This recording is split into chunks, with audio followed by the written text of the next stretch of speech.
تحفے کی طاقت۔ ہر لمحے جھگڑنے والی ہم جماعت مناہل اور سائرہ پچھلے 30 دنوں میں دشمنی سے دوستی کا سفر طے کر کے آئی تھیں، اور آج معلمہ کے کہنے پر دوستی کیسے ہوئی کی رودات سنا رہی تھیں۔ وہ پہلا دن تھا، مناہل کہہ رہی تھی، اور معلمہ کے ساتھ ساتھ سب بچیاں اس کی طرف متوجہ تھیں۔ میں اور سائرہ ساتھ ساتھ بیٹھے تھے۔ مجھے سائرہ پر بہت غصہ تھا اور دل میں اس کے لیے برے جذبات تھے، لیکن اگلے روز جب اس نے گرم جوشی سے مجھ سے ہاتھ ملایا تو مجھے لگا جیسے میرا غصہ وقتی تھا۔ نہ جانے اس کے ہاتھوں میں، اس کی مسکراہٹ میں کیا بات تھی۔ وہ جب بھی السلام علیکم ورحمۃ اللہ وبرکاتہ کہہ کر ہاتھ ملاتی، مجھے ایک خوشگوار احساس ہوتا۔ پھر اس روز میں نے ٹیسٹ میں نمبر زیادہ لیے۔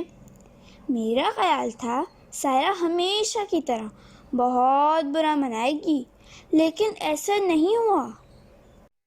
اس نے نہ صرف خوش دلی سے مجھے مبارکباد دی بلکہ آئندہ کامیابی کی دعا بھی دی۔ مجھے حیرت بھی ہوئی اور خوشی بھی۔ پھر اس روز جب سائرہ میرے لیے رنگین پینسلوں کا ڈبہ لائی تو مجھے بہت اچھا لگا۔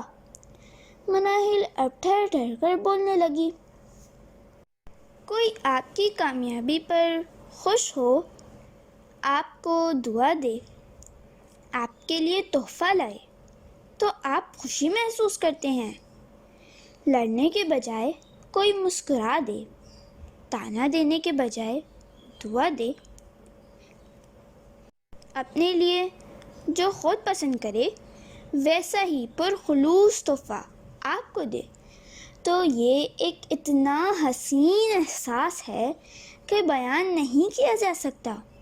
میں جو ہر ٹیسٹ میں سائرہ سے جیت جانا چاہتی تھی، دوستی کے اس سفر میں جس کا آغاز اس نے کیا تھا، میں بھلا پیچھے کیوں رہ جاتی؟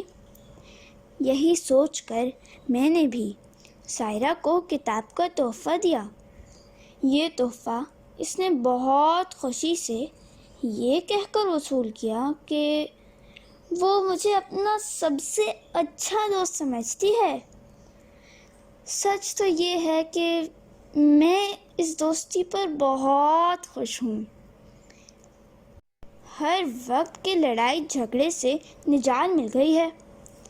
جو چیزیں میں اکیلے پڑھا اور سمجھا کرتی تھی، اس میں اب مجھے ایک دوست کا ساتھ مل گیا ہے۔ مناہل کی بات ختم ہوئی تو سب بچیوں نے پرجوش انداز میں تالیاں بجائیں۔ اب سائرہ کی باری تھی۔ سائرہ کہنے لگی، میں اور مناہل ہر وقت لڑتی تھیں۔ معلمہ نے ہمیں اکٹھا بیٹھنے اور دوستی کرنے کا کہا تو مجھے یہ بہت مشکل لگا، لیکن پھر اس مشکل کا حل بھی مجھے احادیث مبارکہ ہی سے ملا۔ مسکرا کر ملنا، سلام کرنا، اور پھر یہ حدیث کہ تہادو تحابو، ہدیہ دو محبت پیدا کرو، نے سارا مسئلہ ہی حل کر دیا۔ آج میری اور مناہل کی دوستی اسی فرمان رسول صلی اللہ علیہ وآلہ وسلم پر عمل سے ہے۔ سائرہ نے اعتماد سے کہا تو ان کی جماعت کی سب بچیوں نے تحفے کی اہمیت جان لی۔